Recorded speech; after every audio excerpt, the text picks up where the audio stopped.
नमस्कार, स्वागत है आप सभी का। आप देख रहे हैं आज सुबह आपके साथ मैं हूं राजीव ढोंडियाल। अडानी हिंडनबर्ग रिपोर्ट पर सड़क से लेकर संसद तक संग्राम छिड़ा हुआ है। विपक्ष पूरी तरह एकजुट नजर आ रहा है। अडानी मामले में जेपीसी या फिर सुप्रीम कोर्ट की निगरानी में जांच की मांग की जा रही है। हिंडनबर्ग रिपोर्ट के बाद से अडानी के शेयर्स में लगातार गिरावट देखने को मिल रही है।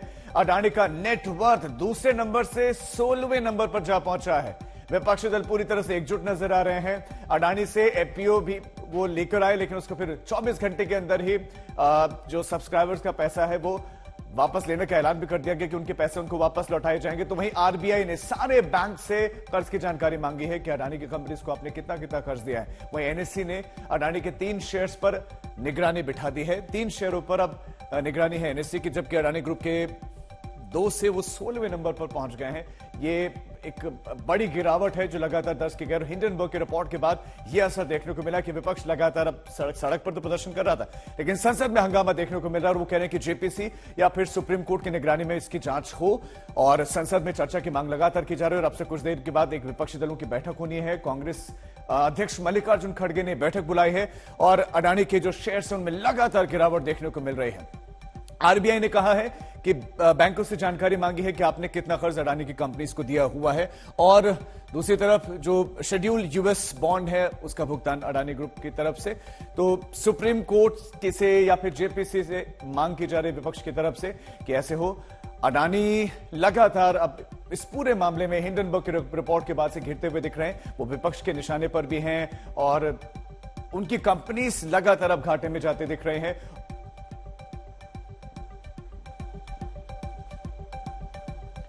और आज एक बार फिर से संसद में हंगामे के प्रबल आसार हैं। एक बार फिर से आसार है कि सदन में हंगामा देखने को मिले। कल भी हंगामा हुआ था, कल प्रदर्शन भी किया था विपक्षी दलों के नेताओं ने और मांग की थी कि जांच तो हो।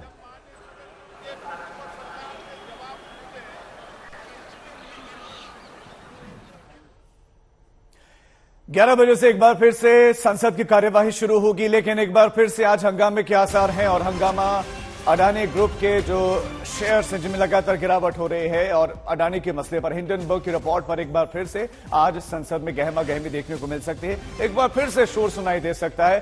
दरअसल स्थगन प्रस्ताव का एक नोटिस है जो कि विपक्ष के जो है दोनों सदनों में दिया गया है विपक्ष की तरफ से कि हमें इस मसले पर चर्चा चाहिए। अडानी मसले पर जांच की मांग तो कर ही रहे हैं, साथ ही साथ चर्चा की मांग कर रहे हैं। जेपीसी या सुप्रीम कोर्ट की निगरानी में आप जांच करवाइए। अडानी एंटरप्राइजेस पोर्ट के शेयर आज एक बार फिर से गिरे।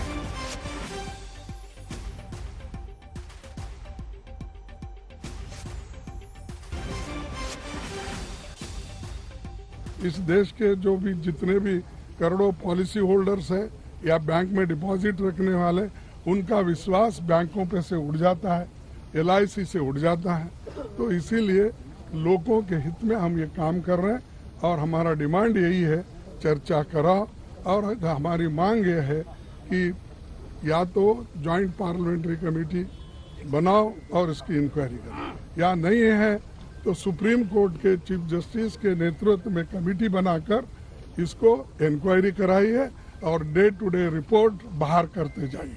देखो, वो मैटर चर्चा करने के लिए राष्ट्रपति अभिभाषण में कुछ भी बोल सकते हैं। चर्चा करने तो उसमें उत्तर मिलेगा। तो अभी प्रश्न है सदन सुचारू रूप से चलाना है। राष्ट्रपति के अभिभाषण के बारे में कुछ कंस्ट्रक्टिव सजेशन है तो देना चाहिए। और जो भी समस्या है, जो संसदीय परंपरा है, संसदीय परंपरा में राष्ट्रपति के अभिभाषण के धन्यवाद प्रस्ताव में कोई भी विषय लेके आप अपने विषय रख सकते हैं, अपना आर्ग्यूमेंट रख सकते हैं।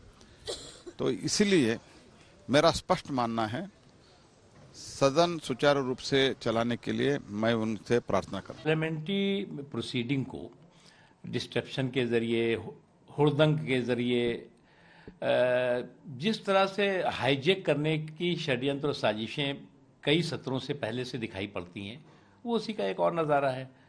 अरे पार्लियामेंट में आप डिबेट करिए, डिस्कशन करिए और डिसीजन करिए। अब दिक्कत यह है कि ना ये डिसीजन करना चाहते हैं, ना डिबेट करना चाहते हैं, ना डिस्कशन करना चाहते हैं, केवल डिस्ट्रप्शन करना चाहते हैं। आप चर्चा चाहते नहीं और चर्चा के अलावा जो है वो संसद के अंदर जो है वो चुहल चाहते हैं। तो चर्चा पहले करिए, ये चुहलबाजी तो आप बाहर करते रहिएगा ना। सदन को चाहिए कि नोटिस मित्र नाम का एक व्यक्ति और कई व्यक्तियों को अपॉइंट करे जो हमें गाइड करे कि कैसे हम ऐसा 267 दें जो हमारे प्रणालियों को, प्रथाओं को एक्सेप्टेबल हो। मेरे तमाम साथियों ने बात कही, मैं दोहराऊंगा नहीं। साहब, ये व्यक्ति जिस पर इतना बड़ा आरोप लगता है, ये हिंदुस्तान का झंडा लेकर के ये कहता है कि हमला भारत पे है। मुझे नहीं पता कब एक उद्योगपति भारतवर्ष का पर्याय हो जाता है। अगर ये हालात हो गए हैं कि क्रोनी पूंजी के समक्ष सरकार ने आत्मसमर्पण कर दिया है, तो कहां का मजबूत प्रधानमंत्री, कैसा प्रधानमंत्री? सारी रवायतों को आपने उनके पांव पे, उनके चरणों पे रख दिया है। ये सिर्फ मैं समझता हूं इसको इस नजरिए से भी देखा जाना चाहिए